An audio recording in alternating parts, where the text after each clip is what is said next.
The power of walking away from a relationship. The number one way to gain instant attraction.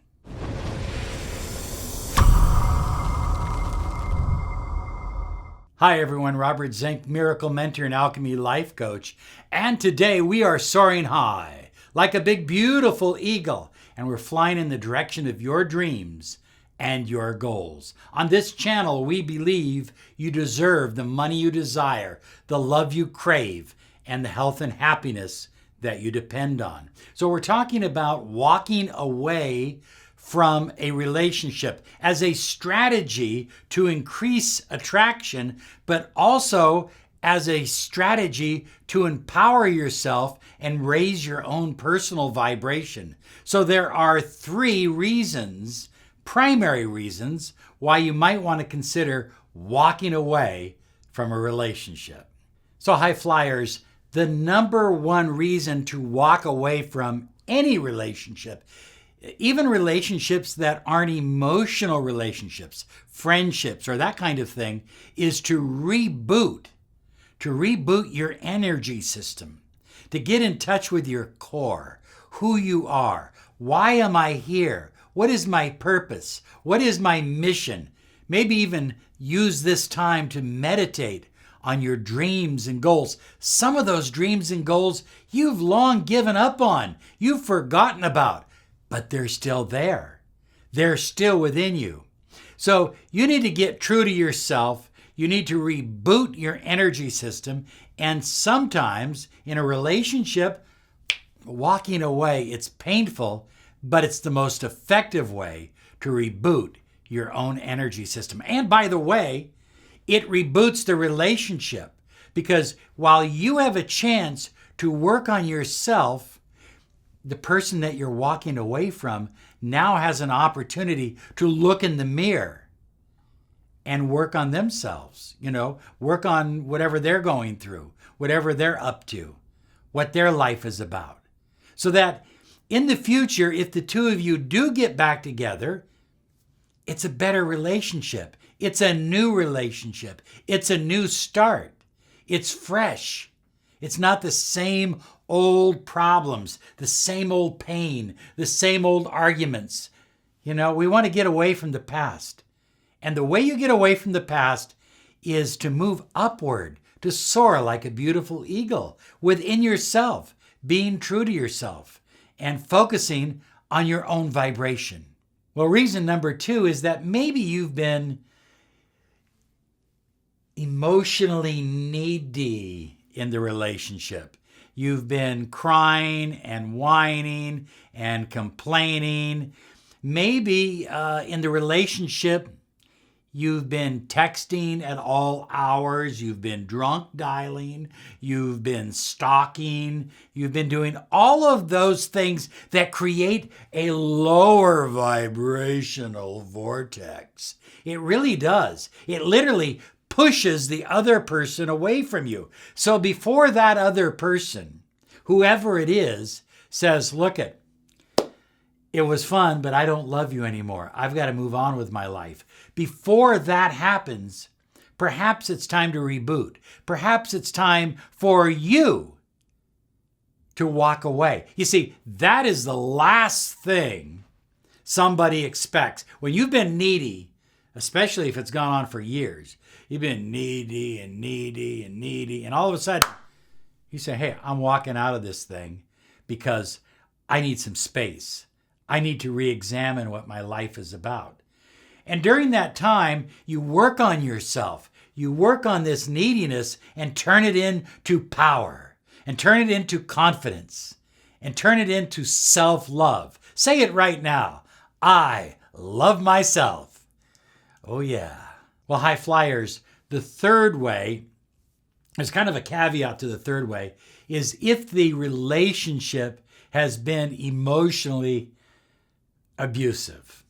And what I mean by that is I'm not talking about the relationships that are physically abusive and deeply psychologically abusive. I'm talking about the relationships that have just gotten into a rut, just gotten into a nasty place where everybody is bitching at each other all the time. And so they become slightly abusive.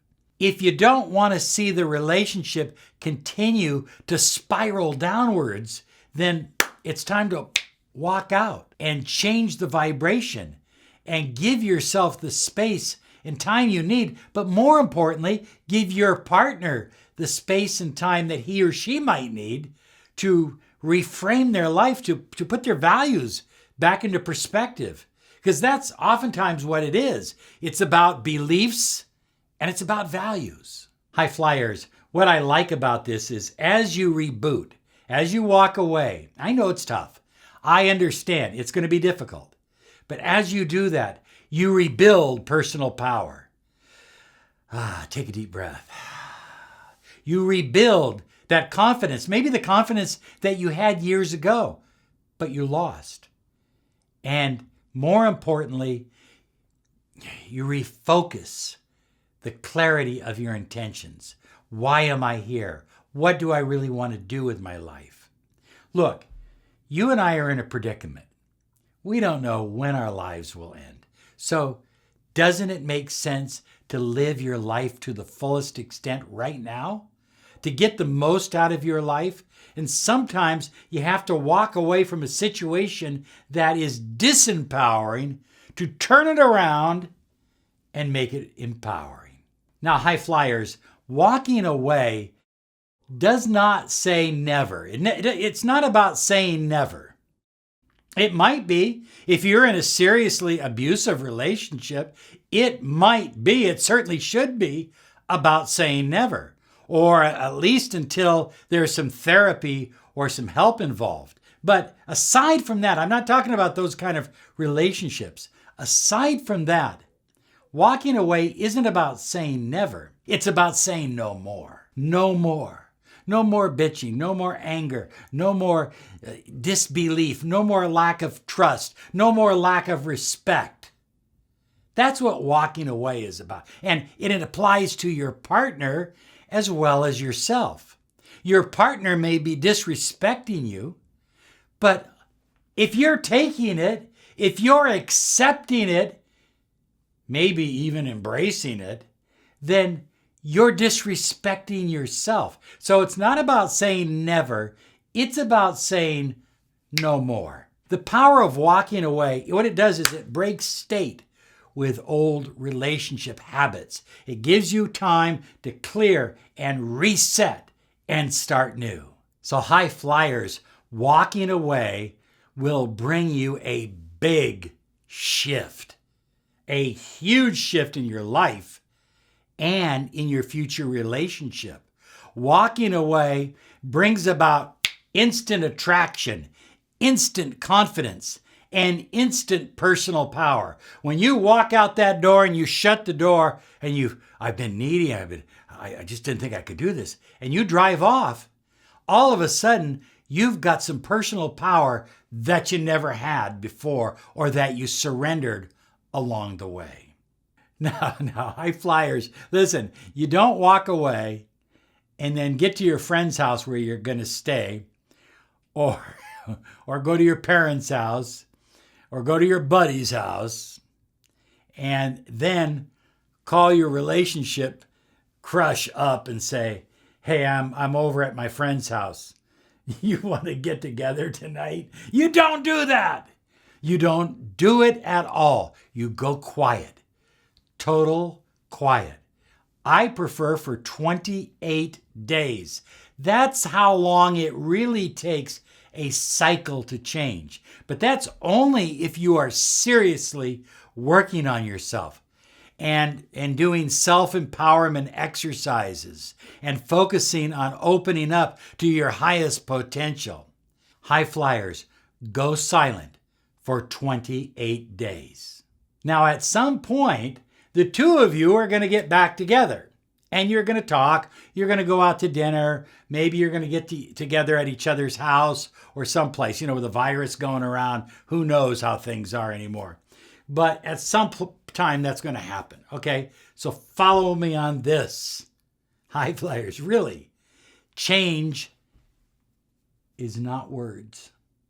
It's not words, and it's not sex.